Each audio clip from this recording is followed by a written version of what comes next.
BSF, CISF, CRPF, SSB, ITBP, Assam rifle, SSF এই গোটেইখিনি যোৱাৰ বহুতৰে সপোন থাকে, বিশেষকৈ ল'ৰা ছোৱালী গোটেইখিনিয়ে।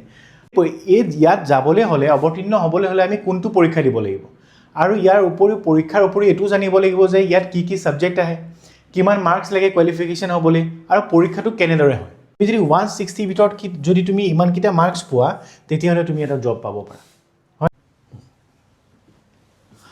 নমস্কাৰ, মই বিপ্লৱজ্যোতি শৰ্মা। আজি এটা নতুন ইনফৰ্মেটিভ ভিডিঅ' লৈ আহিছোঁ SSC GDৰ ওপৰত। যিহেতু GDৰ নটিফিকেশ্যন ওলাই গ'ল, আৰু এই SSC GDৰ পৰা আমি গম পাব পাৰিম যে এই পৰীক্ষাটো দিলে কোনে ক'ত চাকৰি পাব, আৰু ইয়াৰ এলিজিবিলিটি ক্ৰাইটেৰিয়া কি, মানে কোৱালিফিকেশ্যন কিমান লাগে আৰু বয়স কিমান লাগে, এই গোটেইখিনি আমি এই ভিডিঅ'টোত জানিবলৈ চেষ্টা কৰিম। আৰু এইবাৰ SSC টোটেল ভেকেঞ্চি কিমান ওলাইছে সেইটো জানিবলৈ চেষ্টা কৰিম। এই গোটেইখিনি জনাৰ আগত এটা ভিডিঅ' মই এখন শ্লাইড দেখুৱাই ল'ব বিচাৰিছোঁ। এইখিনি আমাৰ চবৰে সপোন থাকে যে মই ডাঙৰ হৈ পেলাই কি কৰিম, মিলিটেৰীত যাম বা পুলিচত যাম, আৰ্মিত যাম। ঠিক তেনেকৈ BSF, CISF, CRPF, SSB, ITBP,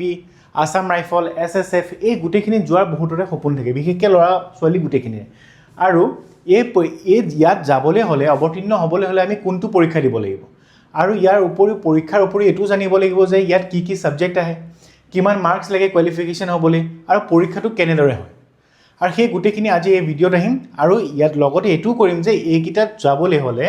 চাকৰি পাবলৈ হ'লে SSC GD পৰীক্ষা দিব লাগিব, আৰু তাৰো নটিফিকেশ্যন এতিয়া ওলাই গ'ল। অলমষ্ট 25,000 পষ্ট নতুনকৈ ওলাইছে। আৰু ৰিজন ৱাইজ যদি মই চাওঁ, অসমত যদি চাওঁ, আগৰ পৰীক্ষাৰ ওপৰত যদি মই ভিত্তি কৰোঁ, যদিও অল অভাৰ ইণ্ডিয়াত 25,000 পষ্ট ওলাইছে, তো সেইটো আকৌ ইনক্ৰিজ হ'ব। যেনেকৈ লাষ্ট টাইম 25,000 গৈ পেলাই 49,000 হৈ গ'লগৈ, আকৌ ইনক্ৰিজ হোৱাৰ চান্স আছে। আৰু অসমৰ ক্ষেত্ৰতো এইটো মই যদি চাওঁ, যদি 25,000 ভেকেঞ্চি ওলায়, তেতিয়াহ'লে অলমষ্ট 2,000 প্লাছ আমাৰ কি হ'ব, অসমত ভেকেঞ্চি ওলাব। তো এতিয়া চাওঁ, যেনেকৈ BSF হ'লে বৰ্ডাৰ ছিকিউৰিটি ফ'ৰ্চ। তো BSFৰ যদি মই চাওঁ ক'ত পায়, তেওঁলোকে ক'ত থাকে, যেতিয়া এপইণ্টমেণ্ট হৈ যায় ইণ্ডিয়া পাকিস্তান বৰ্ডাৰত থাকিবলগীয়া হয়। বা CISF, central industrial security force, তেওঁলোকে ক'ত থাকিবলগীয়া হয়, যেনে আমি কেতিয়াবা এয়াৰপৰ্ট যাওঁ বা যেতিয়া পাব্লিক ছেক্টৰ আণ্ডাৰটেকিং ডাঙৰ ইণ্ডাষ্ট্ৰি থাকোঁ, তাত চৰকাৰী, তো তাত ক'ত থাকে, কোন থাকে, এওঁলোক থাকে, হয়, ছিকিউৰিটি প্ৰভাইড কৰে। তাৰপৰা আছে CRPF, central reserve police force. আমি দেখোঁ এই CRPF ক'ত থাকে, পেন ইণ্ডিয়া থাকে, নেক্সলাইট এৰিয়াৰ পৰা আদি কৰি গোটেই প্ৰত্যেকখন ষ্টেটতে চেণ্ট্ৰেল গভৰ্ণমেণ্টৰ যিখিনি পুলিচ এপইণ্ট হয় সেই তেওঁলোক থাকে। SSB, সশস্ত্ৰ সীমা বল, জেনেৰেলি ক'ত থাকে, সশস্ত্ৰ সীমা বল আমি যদি আমি জানো যে ইণ্ডো নেপাল বৰ্ডাৰ, ভূটান বৰ্ডাৰত আমি দেখিবলৈ পোৱা যাওঁ। ITBP ক'ত থাকে, ITBP যিখিনি চাকৰি পায় তেওঁলোকে জেনেৰেলি ইণ্ডিয়া চাইনা বৰ্ডাৰত দেখা যায়। আসাম ৰাইফলছ নৰ্থ ইষ্টত থাকে তেওঁলোকে, আমি হেডকোৱাৰ্টাৰ আমি মেঘালয়, তো তেওঁলোকে ক'ত থাকে, ইয়াত থাকে। আৰু এটা আছে SSF, ছেক্ৰেটেৰিয়েট ছিকিউৰিটি ফ'ৰ্চ। তো চবতকৈ বেছি কাট অফ মই জানাতো এইটোতে লাগে। এই গোটেইখিনি তোমালোকে চাকৰি পাবলৈ হ'লে, আমাৰ বহুতৰে ল'ৰা ছোৱালী সকলোৰে সমান থাকে, তো তাৰ কাৰণে কেনেকৈ পৰীক্ষা দিব লাগিব, কি পৰীক্ষা আমি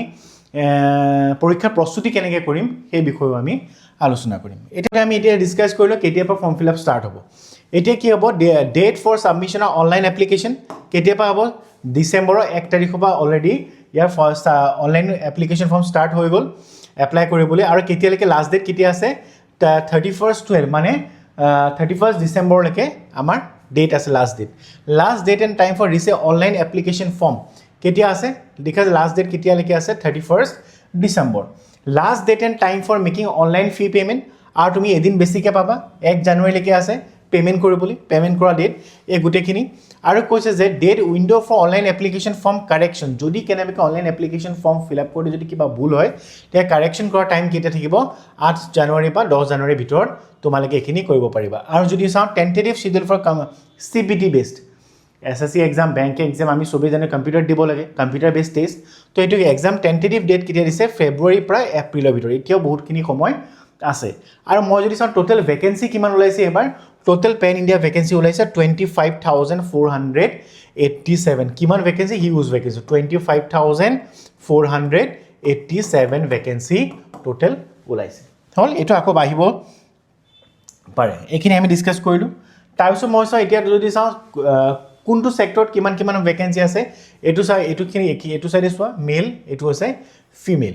তো BSFৰ মেইলৰ টোটেল ভেকেঞ্চি কিমান আছে, 524। এইখন তোমাৰ এইটো কি বুলি কয়, তোমালোকে এইটো চাই ল'ব পাৰিবা, মই এনেকৈ পজ কৰি পেলাই জুম আউট কৰি তো এইখিনি মই বেছি ডিছকাছ কৰি নাথাকোঁ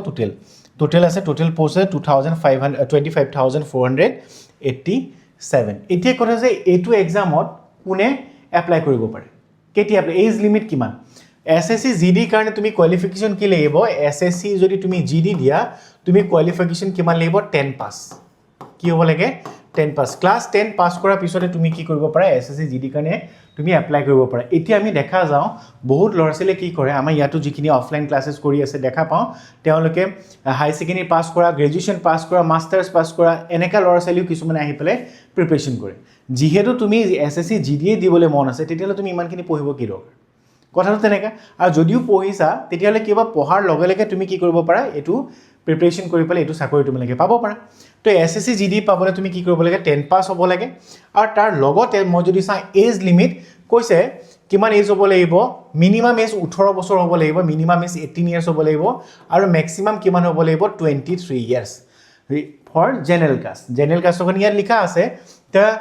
The age of candidate must be 18 to 23 years as of কেতিয়ালৈকে 1st January 2026 লৈকে তাৰ বয়স কিমান হ'ব লাগিব 18 বছৰ আৰু 23 years এতিয়া যদি চাওঁ তুমি OBC কেটেগৰী হোৱা তুমি OBC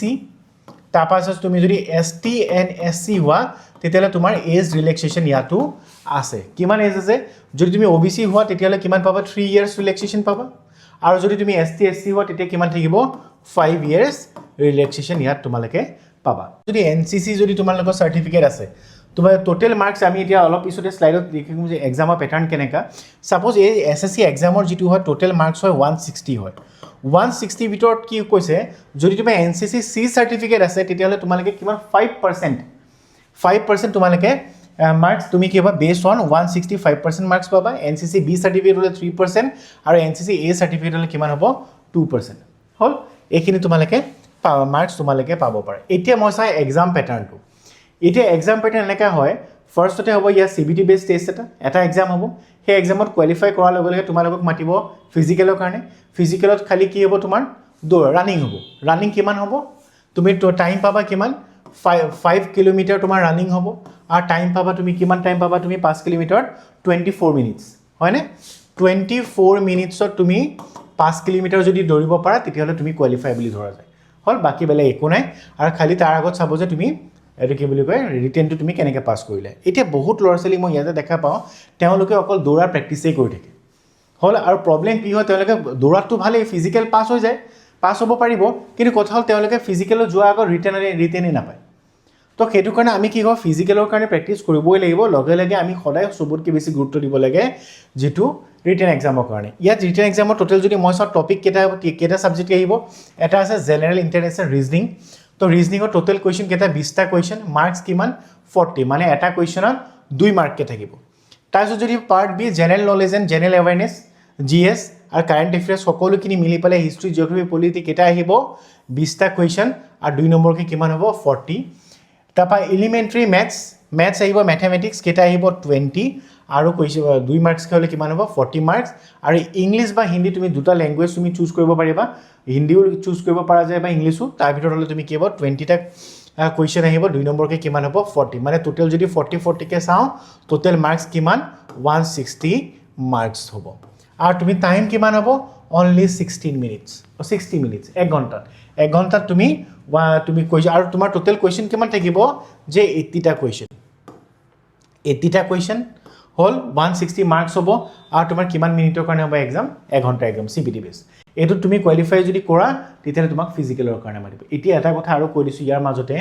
এটো এক্সাম পাস কৰিবলৈ ইমান টানো নহয় হল কিন্তু তাৰ কাৰণে কি কৰিব লাগিব অকমানখানি প্ৰেক্টিস কৰিব লাগিব এতিয়া কথাটো হল যদি মই চাও 2023 যদি চাও ইয়াত কাট অফ কিমান গৈছিলে আউট অফ 160 জুনে 46 মাৰ্কস পাইছে ন OBC ক্ষেত্ৰত কৈছো মই জেনাৰেল ক্ষেত্ৰত আৰু 2 নম্বৰ বহাই দিয়া ST SC ক্ষেত্ৰত প্লাস মাইনাস 5 তোমালকে কৈ দিয়া জুনে 46 পাইছে আউট অফ 160 হি তাকে মাতিছে কত ফিজিক্যালত আৰু যেতিয়া জিমান মাৰ্কস হয় ইয়াৰে প্লাস 20 মান বাহি যায় ফিজিক্যাল পাস কৰাৰ পিছত মানে 5 মিনিটত 24 মিনিটত যদি তুমি 5 কিলোমিটাৰ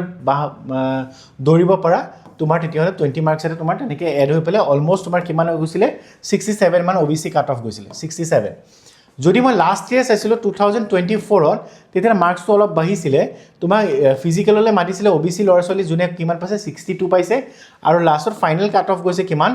87 আৰু এবাৰ যদি মই চাওঁ এতিয়াতো ফাইনেল ৰিজাল্ট দিয়া নাই এতিয়ালৈকে ফিজিকেল হৈ গৈছে তো যদি মই 2025 চনৰটো চাওঁ তেতিয়াহ'লে এবাৰ OBC কাট অফ গৈছে 44 তো আৰু 20 মান বঢ়াই দিয়া মানে তো যদি মই চাওঁ 64 প্লাছ মাইনাছ 23 তুমি চোৱা এনেকা মাৰ্কছত পাবা মানে তুমি চোৱা তুমি যদি 160 ভিতৰত যদি তুমি ইমানকেইটা মাৰ্কছ পোৱা তেতিয়াহ'লে তুমি এটা জব পাব পাৰা হয়নে আৰু জবটো এনেকা নহয় যে সৰু সুৰা জব হয়নে নহয় এইটো সেইটো কাৰণে তোমালোকক কৈছোঁ তোমালোকে ইয়াৰ কাৰণে প্ৰিপাৰেশ্যন কৰিব পাৰিবা আৰু আমি ইয়াৰ কাৰণে এইটোকে আমাক বহুতখিনি ল'ৰা ছোৱালী আমাৰতো অফলাইন ক্লাছ নগাঁও মাহিন্দ্ৰাজতো অফলাইন ক্লাছ হৈ থাকে আমি এবাৰ ট্ৰাই কৰিছোঁ বহুতখিনি ল'ৰা ছোৱালীয়ে যিহেতু আমাক কয় তো আমি এবাৰ অনলাইন ক্লাছ এটা আনা ষ্টাৰ্ট কৰিছোঁ অনলাইন কাৰণ বহুত ল'ৰা ছোৱালী যিখিনি কাৰ্বি আংলং বা দূৰে দূৰে থাকে তেওঁলোকে আহিবলৈ অসুবিধা হয় কাৰোবাৰ ফাইনেন্সিয়েল প্ৰব্লেম হোৱাৰ কাৰণে তেওঁলোকৰো কি হয় অফলাইন ক্লাছ আহিবলৈ নোৱাৰে বা ভাড়া ঘূৰি থাকিবলৈ দিগদাৰ হৈ যায় এই গোটেইখিনি চাই আমি এটা লৈছোঁ যে সিদ্ধান্ত লৈছোঁ আমি এটা অনলাইন ক্লাছ ষ্টাৰ্ট কৰিম আৰু এই ক্লাছটো ষ্টাৰ্ট হ'ব 10th of December 2025 পৰা ষ্টাৰ্ট হ'ব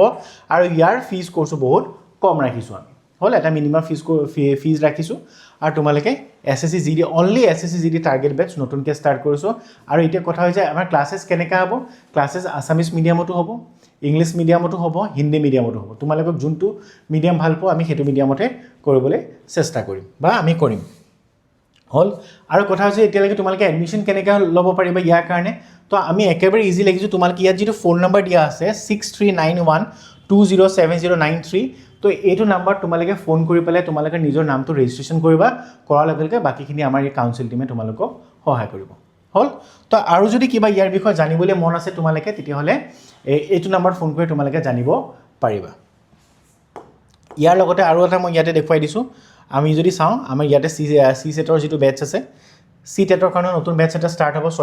ডিচেম্বৰৰ পৰা হৈ গৈ আছে ইয়াতো সেম পদ্ধতি তোমালোকে যদি ইণ্টাৰেষ্টেড হয় অফলাইন বেটছো আছে আমাৰ অনলাইন যদি ইণ্টাৰেষ্টেড হয় তোমালোকে এইটো ফোন নম্বৰত ফোন কৰিব পাৰিবা ফোন কৰি নিজৰ নামটো ৰেজিষ্টাৰ কৰিব পাৰিবা আৰু আমাৰ বেটছত বেছি ষ্টুডেণ্ট হ'লে বহুত কম ষ্টুডেণ্ট ৰাখে মিনিমাম 30টা ষ্টুডেণ্ট হ'ল তো সেই তেনেকৈ তোমালোকে বাকী ইয়াত এনে আৰু যিটো আমাৰ চেনেল আছে আমি যিটো অনলাইন আমি ইনফৰমেশ্যন দিওঁ এক্সাম কাষ্ট বাই বিপ্লৱ ফাউণ্ডেশ্যন তোমালোকে এই চেনেলটো ছাবস্ক্ৰাইব কৰি ল'বা আৰু তেতিয়া কি হ'ব এনেকুৱা ধৰণৰ নতুন নতুন যিটো ইনফৰমেশ্যন তোমালোকে পাই থাকিবা ধন্যবাদ